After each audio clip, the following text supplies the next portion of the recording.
Thank you for watching, liking, commenting, sharing, and subscribing right now. I'm sitting slightly behind this, and this, believe it or not, was made for iPod. And that's what it says right here on the cover. It says made for iPod. It's an M Station 2.1 stereo tower. It is a set of speakers, 2.1. So yes, the bass is a pumpin' when this thing is a thumpin'. Or it's thumping when it's pumped. Anyway, it sounds good. But the nice thing is, if you don't have an iPod, but you do have a device that has some kind of audio out, then you can use the line-in jack. And there's also a USB port here, so you can charge your iPod and sync your iPod from this if you wanted to. It's not going to work with the iPhone, unfortunately. I couldn't really get it to work. It didn't say it was even built for it with that in mind. But it does have an accessory kit right here. Well, it doesn't come with the plastic bag. The plastic bag is mine. And since I don't really have an iPod anymore, I mean a traditional iPod, I have an iPhone, this is kind of useless for me in terms of usability for an iPod. However, I do have plenty of devices that have audio out, and I've got my Korg K-oscillator.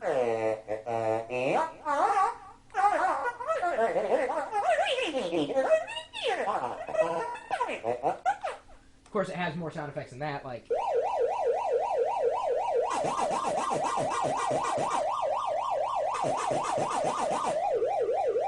I could do this all day long, and now I can, I mean, I could do it anyway, but I'm saying that it really sounds good. I've played, a variety of beats on the K-oscillator.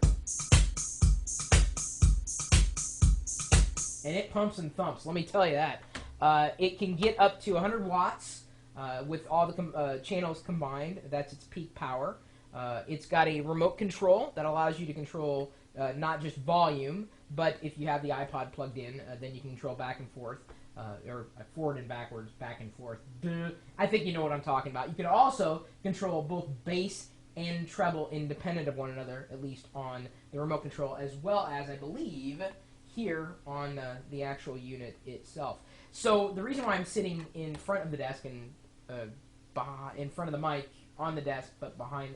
Okay, so I'm going to actually pick it up and show you here. I'm a short guy, but it reaches up right about here, right at my sternum here. The Tenorion would work just as well. However, I know some of you just don't like the Tenorion.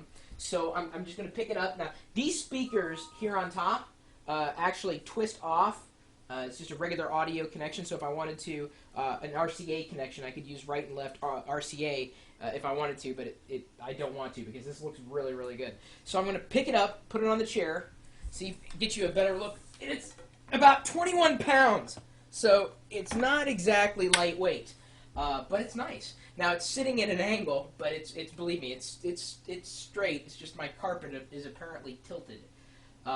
So I haven't had a lot of time to play with it. It's definitely going to be a good part of my house somewhere. Don't know where I'm going to put it.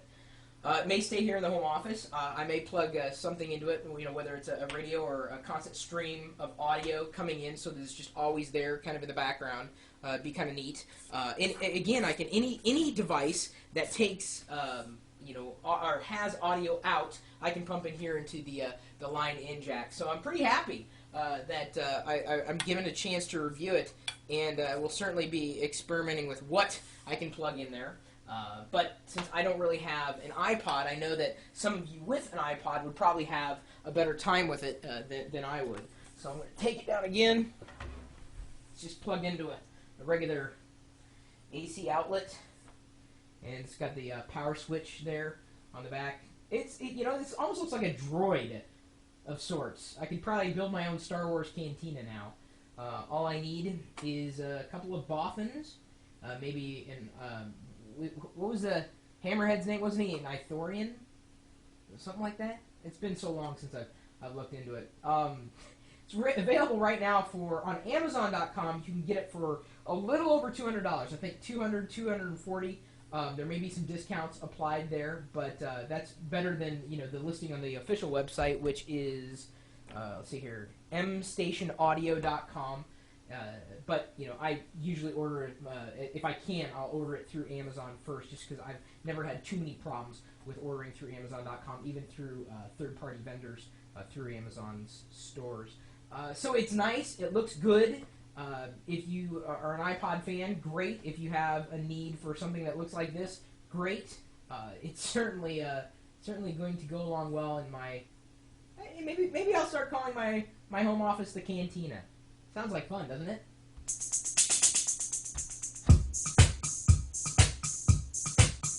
At the Star Wars Cantina, the meanest creatures you've ever seen. At the Star Wars Cantina, music and masters and old Jedi masters at the Star Wars. My email address is chris@pirillo.com. Of course, you're also welcome to stop by and see me streaming my life online. I'm usually doing this 24 hours a day. No, not singing to myself, but sitting somewhere in front of the camera and doing wacky things, either with hardware or software, or the combination of the two.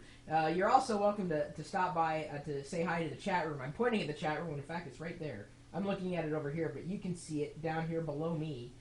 It's where it normally sits, and you can be a part of the chat room. All you need to do is just stop by, and we're open 24 hours a day, 7 days a week at live.pirillo.com. We'll see you later.